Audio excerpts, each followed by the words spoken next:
I'm a 35-year-old woman, and I've always been fine with how my life is. I don't have kids, never wanted them, and I'm financially independent. My job keeps me busy, and I enjoy traveling and having the freedom to live my life on my terms. But if you were at my family's annual reunion last weekend, you'd think I was some kind of villain for not popping out a baby or dedicating my life to chasing after one. Family reunions are supposed to be fun, right? A time to catch up with relatives, eat way too much food, and maybe laugh over embarrassing childhood stories. Well, mine is more like an endurance test. The moment I stepped into the house, I could feel the tension. The subtle glances exchanged between aunts, the too wide smiles, and the loaded questions. It was all there. I barely had time to hang up my coat before someone made the first jab. "You're still single, huh?" My cousin Patricia said, loud enough for the whole room to hear. Patricia, who has 3 kids and posts about them nonstop on social media, was holding court in the kitchen, showing off her youngest's latest school photos. Must be nice to have all that free time. What do you even do with yourself? I smiled politely and shrugged it off because what's the point of engaging? But it didn't stop there. Another cousin chimed in, talking about how their lives really started after having kids. Then someone else asked, "Have you ever considered adoption?" I mean, it's not too late, but it's harder when you're older. It was like they'd rehearsed this routine, a coordinated ambush designed to make me feel small. They'd say it all with fake sweetness, like they were trying to help.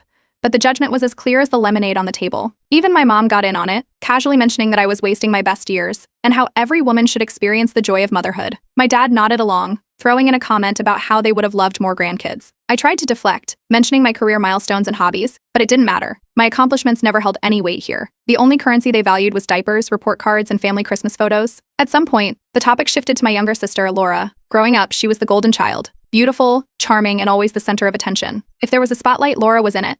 But things changed when she got pregnant at 21, dropped out of college, and got involved with the wrong crowd. Addiction followed, along with a series of bad decisions. Eventually, she disappeared from our lives altogether. The last time I saw her was years ago, at some court-mandated family therapy session that ended with her storming out. No one had heard from her since. When Laura's name came up, the room got quieter. It was like everyone collectively decided not to dwell on it for too long. My aunt mentioned, almost offhandedly, that Laura's son, Jamie, was in foster care now.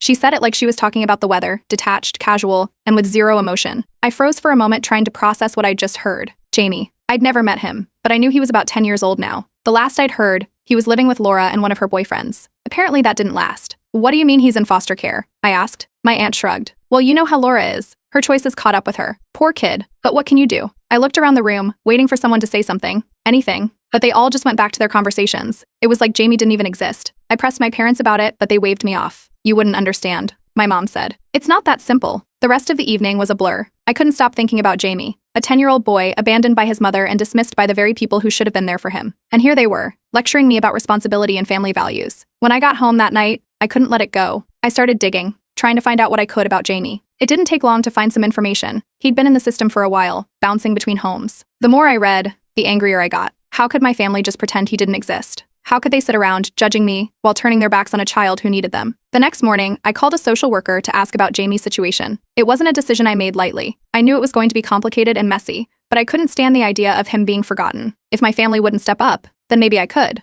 This wasn't about proving anything to anyone. It wasn't about silencing their judgment or making myself feel better. It was about Jamie, a kid who deserved more than the hand he'd been dealt, and I wasn't going to let him slip through the cracks. Update 1. I spent the next day making calls, trying to figure out how to meet Jamie. The social worker I spoke with told me Jamie had been in foster care for a few years. He'd been shuffled between homes, and apparently he had what they referred to as behavioral issues. When I asked what that meant, she mentioned difficulty adjusting, acting out, and struggling in school. It didn't surprise me. How could a kid go through what he had and not have some scars? The social worker was cautious about letting me visit him. She explained that Jamie had trust issues, and meeting new people could be overwhelming for him. But after hearing that I was a family member, though barely a blip in Jamie's life, she agreed to arrange a supervised visit. She warned me to manage my expectations. A week later, I showed up at the foster care center for the meeting. My palms were sweaty, and I kept adjusting my bag strap. I wasn't sure what I was walking into. The social worker led me to a small room with mismatched furniture and bright, peeling paint. Jamie was sitting at a table, drawing on a piece of paper. His hair was shaggy, and he looked much smaller than I expected for a 10-year-old. He didn't look up when I walked in. I sat across from him, unsure of what to say. The social worker introduced me and said I was his aunt. Jamie glanced at me briefly, then went back to his drawing. His shoulders were hunched, and he gripped the pencil tightly. I didn't want to push him, so I just commented on his drawing. He was sketching a robot, detailed and precise. When I complimented it, he mumbled a quick thanks but didn't stop working. The first meeting was quiet and awkward, but I felt a pull toward him. I couldn't explain it. He didn't trust me. Why would he? But I knew I wanted to come back. When I told my family about the visit, it went about as well as you'd expect. My mom rolled her eyes and said I was being dramatic. My dad scoffed and said I was playing hero. My cousins laughed and joked about how I was going to regret it. It stung, but it didn't matter. I wasn't doing this for them. Over the next few weeks, I visited Jamie a few more times. He was always cautious, but he started to open up. I brought him a sketchbook on one visit, and his face lit up for the first time. He loved to draw robots, spaceships, and superheroes.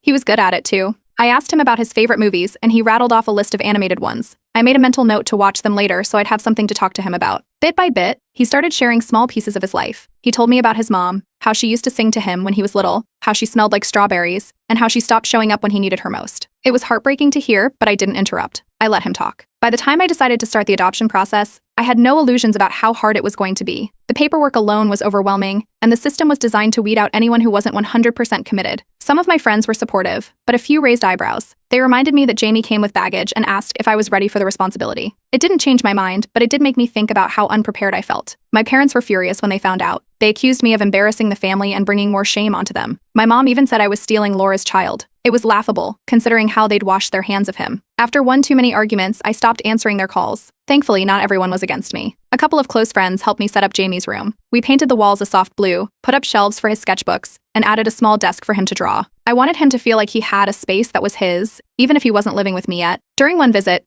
Jamie told me he'd been bullied in foster care. The other kids teased him for not having a real family. I could see how much it hurt him, even though he tried to act like it didn't. I promised myself I would change that. He deserved to feel safe and wanted. The process hit a snag when the agency asked for family references. My parents refused to vouch for me, saying I wasn't fit to raise a child. It felt like a punch to the gut, but I didn't let it stop me. I found coworkers and friends who were more than willing to back me up.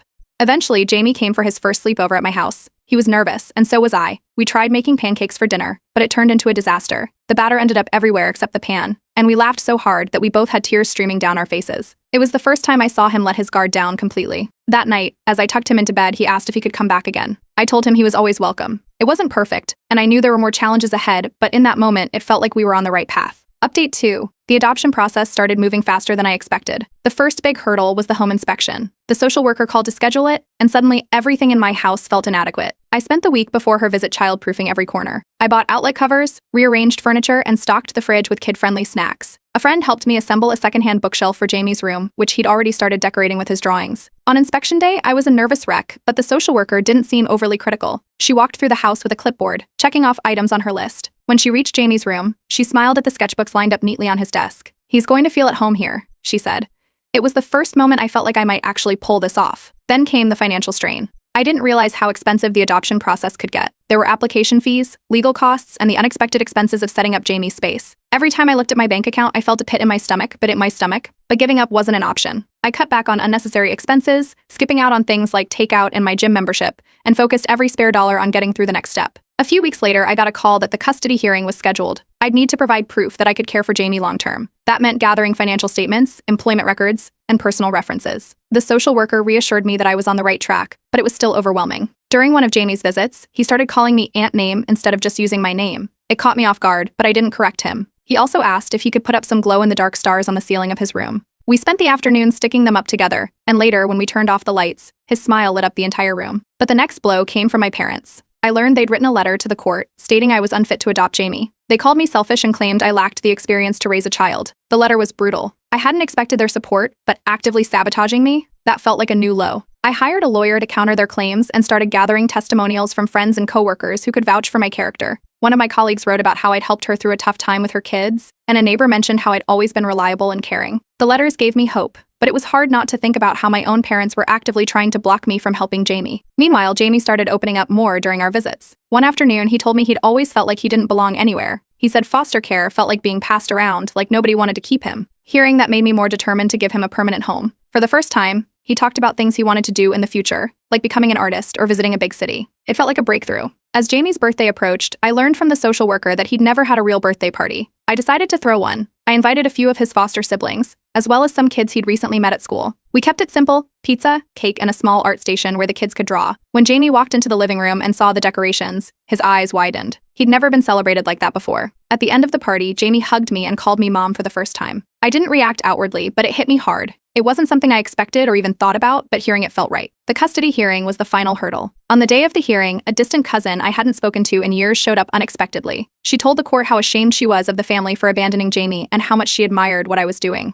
Her testimony was unexpected but powerful. Jamie also spoke during the hearing. He told the judge he felt safe with me and that he wanted to stay. His voice shook a little, but he got through it. By the end of the hearing, the judge ruled in our favor. I was granted custody and Jamie officially became part of my family. It was a bittersweet victory. I knew my parents and most of the family would never support me, but I realized I didn't need their approval. What mattered was Jamie and the life we were starting together. That night, after the hearing, Jamie moved in permanently. We made spaghetti for dinner, and while it wasn't perfect, we laughed through the mishaps, just like we had during his first sleepover. Later, we started a scrapbook to document his journey, our journey. As I looked at the first page, filled with his drawings and photos from his birthday, I felt like we were finally building something real. The next morning, I blocked my family's numbers. It wasn't out of anger, but because I needed to focus on Jamie and our future. For the first time in a long time, it felt like we were heading in the right direction. Update 3. Jamie moving in permanently was the start of a new chapter, but it wasn't without its bumps. At first, the biggest challenge was structure. He wasn't used to having rules. Things like doing homework before playing video games, or putting his dishes in the sink felt foreign to him. There were a few arguments and some slammed doors, but I stayed consistent, and over time, he started adjusting. Mornings were the toughest. Jamie hated waking up early for school, and he'd drag his feet until we were both rushing out the door. But by the end of the first month, we had a system. I'd pack his lunch while he got dressed, and we'd share a quick breakfast before heading out. It wasn't perfect, but it worked. At school, Jamie struggled with math. His teacher sent home notes about incomplete assignments and low test scores, but she also mentioned his talent for art. One afternoon, Jamie brought home a crumpled drawing he'd done in class, a vibrant sketch of a futuristic city. It was incredible. I decided to enroll him in a weekend art class at the local community center, and he was thrilled. Seeing him excited about something gave me hope that we were on the right path. The community around us stepped up in ways I didn't expect. A neighbor down the street, an older woman named Mrs. Green, stopped by one day with a batch of cookies for Jamie. She told me she'd heard about his story and wanted to make him feel welcome. Over the next few weeks, other neighbors introduced themselves, offering help or just stopping to say hi when they saw us outside. Jamie even made friends with a boy his age who lived 2 houses over. They bonded over a shared love of video games and spent afternoons riding bikes around the neighborhood. For spring break, I planned a road trip. Jamie had never seen the ocean, so I decided to take him to the coast. The drive was long, but we passed the time singing along to the radio and playing I Spy. When we finally arrived, Jamie ran straight to the water, shoes and all, and laughed as the waves splashed over his feet. It was the happiest I'd seen him. We spent the weekend building sandcastles, collecting seashells, and eating way too much ice cream. On the way home, he fell asleep in the car, clutching a souvenir seashell he'd found. Back at school, Jamie's art teacher asked if she could feature one of his drawings in a school exhibition. Jamie was nervous about it at first, but when the night of the exhibition came, he was beaming with pride. His drawing, a detailed portrait of a robot, was displayed prominently and parents and students stopped to admire it. Seeing people appreciate his talent boosted his confidence, and I couldn't have been prouder. Things took a turn when I got a message from Laura. It was the first time I'd heard from her in years. She wanted to see Jamie. I didn't know how to handle it, so I sat Jamie down and told him about the message. I made it clear that the decision was his. He hesitated but eventually agreed to meet her. The reunion was tense. We met at a park, with me sitting nearby while Jamie and Laura talked. Jamie was polite but guarded, and Laura seemed unsure of how to connect with him. She apologized for not being there, but Jamie didn't say much. After an hour, he came back to sit with me, saying he was ready to leave. It was clear that he wasn't ready for a relationship with her, and I made it clear to Laura that Jamie's well-being came first. She nodded and left without argument.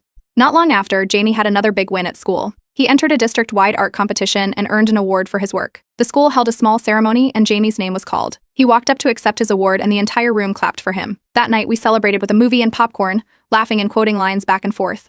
It felt like we were finally finding our rhythm as a family. Out of nowhere, one of my cousins reached out to apologize for the way they'd treated me. They admitted they'd been wrong to judge me and said they admired what I'd done for Jamie. I accepted the apology but kept my guard up. Too much damage had been done for me to trust them fully, and I wasn't about to let anyone disrupt the peace Jamie and I had found. The rest of the family, of course, continued to gossip. I'd hear bits and pieces from mutual acquaintances, claims that I'd stolen Jamie from Laura, or that I was trying to make myself look good. It didn't bother me anymore. Jamie's happiness was my priority, and the rest didn't matter. One evening, as we were putting up decorations for a new holiday tradition we'd started, Art Night Fridays, where we'd create something together, Jamie looked up at me and said, "This feels like home now." Hearing that made all the challenges worth it. As we sat down to start painting, I realized we weren't just surviving anymore. We were thriving, building something strong and beautiful together. Jamie wasn't just healing, he was growing, and so was I. Together, we were creating a future that felt like ours. Update 4. Life with Jamie continued to evolve, but it wasn't without its challenges. The first real hurdle came when Jamie started falling behind in school. His teacher called me in for a meeting, pointing out that he struggled to focus in class. Homework was either incomplete or rushed, and he'd gotten frustrated during tests, leaving some blank. At home, the frustration spilled over into a few tense moments. He slammed doors and stomped off when things didn't go his way. I knew it wasn't just about the schoolwork. There was more going on under the surface. One evening, Jamie admitted that some kids at school had been teasing him. They'd found out he was adopted and had started calling him names like nobody's kid. I could see how much it bothered him, even though he tried to shrug it off. Instead of dwelling on the hurt, I suggested we channel those feelings into something productive. Jamie reluctantly agreed to work on a new drawing, and what he came up with blew me away. It was a detailed, emotional piece of a lone tree in a storm, its roots gripping the earth tightly. I decided to enter it into a local art competition. Jamie's drawing won second place, and he finally started to see how much his talent could do for him. Around the same time, Laura began contacting me more frequently. Her messages started innocently enough, asking how Jamie was doing, if he was eating well, or if he was happy, but they soon escalated into demands to see him regularly. I didn't want to cut her off completely, so I encouraged Jamie to decide what he was comfortable with. After a few hesitant calls, he told me he wasn't ready for more visits. I relayed his decision to Laura, but she didn't take it well. The calls from her became more persistent, and I realized I needed to set firmer boundaries. The rest of the family, of course, found out. They accused me of overstepping my place and trying to erase Laura from Jamie's life. The gossip reached a boiling point when I ran into my mother at the grocery store. She barely looked at me before saying I'd ruined everything by adopting Jamie. Her tone was icy, and it was clear there was no changing her mind. I didn't argue, I just walked away. After that, I contacted my lawyer to draft a legal letter ensuring Laura's involvement would be limited unless supervised by a third party. I wasn't taking any chances with Jamie's well-being. Back at school, Jamie's struggles were still a concern. I met with his teacher and the principal to come up with a plan. They suggested extra tutoring and more one-on-one time with his teacher during breaks. I also made sure to reinforce positive habits at home, no screens until homework was done, and a set bedtime to help him focus during the day. Slowly, Jamie began to find his footing. He even made 2 new friends at school, one of whom loved drawing as much as he did. They spent hours sketching together, trading ideas and showing off their work. One evening, after a particularly rough day, Jamie came into the kitchen while I was cooking dinner. He stood there for a moment before asking, "You're not going to get rid of me, right? Like my mom did?" The question broke my heart. I stopped what I was doing, knelt to his level, and told him he was my family forever. No matter what. He nodded, but I could tell it would take time for him to fully believe it. A few days later, a letter arrived from my parents. It was long and scathing, blaming me for tearing the family apart. They demanded that I make amends and claimed I'd caused irreparable damage. I didn't reply. I wasn't about to let their negativity take up space in the life Jamie and I were building. To give Jamie a sense of ownership and security, I decided to convert part of the basement into an art studio. We painted the walls together and set up shelves for his supplies. He chose a bright red desk as the centerpiece, and I added a corkboard for him to pin his favorite pieces. When it was done, Jamie beamed. He spent hours down there, sketching and experimenting with new ideas. It became his safe space. There were also small victories along the way. Jamie came home from school one day, waving a spelling test with a perfect score. We celebrated with his favorite dinner, mac and cheese with hot dogs, and spent the evening playing board games. It was one of those nights where everything felt easy and right. As I looked at the progress Jamie was making, I realized we both had a lot of healing to do, but we were doing it together, step by step. My focus shifted toward helping him build confidence and independence. He wasn't just my responsibility, he was my family, and together we were creating something that felt solid, something that would last. For the first time in a long time, it felt like the storm was clearing. Jamie had his roots, and so did I. Update 5. Jamie's art teacher came to me one afternoon with exciting news. She had submitted one of Jamie's drawings to a regional contest without telling him, and it had won first place. The contest organizers wanted to feature his work at a school-wide assembly and present him with an award. When I told Jamie, his face lit up with a mix of pride and nervousness. The thought of standing in front of his classmates terrified him, but I reassured him he didn't have to say much, just accept the award and smile. On the day of the assembly, Jamie dressed up in a collared shirt, fidgeting nervously with the cuffs. When his name was called, the crowd erupted in applause. He walked up to the stage, clutching the microphone awkwardly.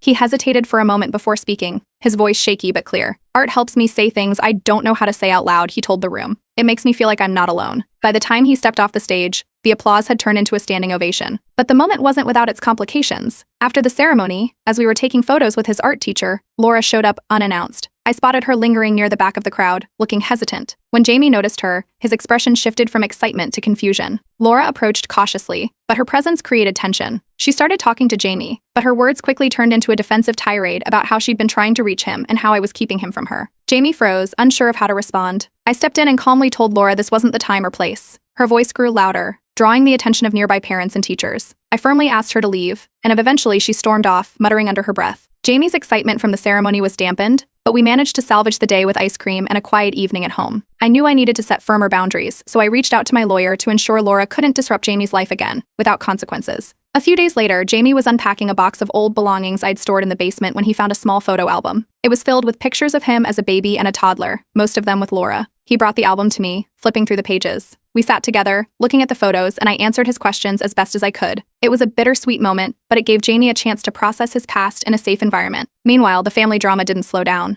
My extended relatives had taken to social media, accusing me of stealing Jamie from Laura and spreading false stories about how I'd manipulated the system. The posts were harsh and full of lies, but I ignored them. I didn't need their validation, and I wasn't about to let their toxicity affect Jamie. Unexpectedly, Anna, the cousin who had supported me during the custody hearing, reached out. She had seen the posts and wanted to publicly defend me. She wrote a heartfelt post of her own, calling out the family's hypocrisy and praising me for stepping up when no one else would. Her words carried weight, and the tide of public opinion shifted slightly in my favor. At school, Jamie's principal called me to commend his progress. He told me Jamie had become a role model for other kids, especially those who struggled with confidence. Hearing that filled me with pride. Jamie's transformation was visible in everything he did. His art was even displayed at a local gallery's youth showcase, where community members stopped to admire his work. Seeing Jamie stand beside his drawings, confidently answering questions about his process, was one of the happiest moments of my life. One night, as we were cleaning up after dinner, Jamie looked at me and said, "You're the best thing that's ever happened to me." The words caught me off guard, and I had to turn away for a moment to compose myself. Moments like that made every struggle worth it. The family wasn't done though. My mother showed up at my door one afternoon, trying to guilt me into forgiving them. She claimed the family was falling apart because of me, and that I needed to fix things. I stood firm, telling her that my priority was Jamie and his well-being. She left angry, but I didn't waver. A few weeks later, I received a letter from Laura. It was surprisingly heartfelt. She admitted her mistakes, apologized to Jamie, and promised to work on herself before trying to be a part of his life again. I showed the letter to Jamie, and we decided to keep it for when he was ready to process it. The final confrontation with my family came at a wedding. I attended with Jamie, and as expected, the whispers and side eyes started immediately. At one point, a relative made a snide comment about my charity project. I'd had enough. I stood up and calmly called out their hypocrisy, reminding them of all the times they'd ignored Jamie when he needed help. Then I took Jamie's hand, and we left. Jamie's confidence continued to grow. He started researching high schools with strong art programs and talked excitedly about his future. To celebrate his achievements, we began creating a scrapbook of his journey, our journey. As we glued photos and drawings onto the pages, it felt like we were closing the door on the past and stepping into a new chapter together. Our bond was unbreakable, and for the first time, everything felt exactly as it should.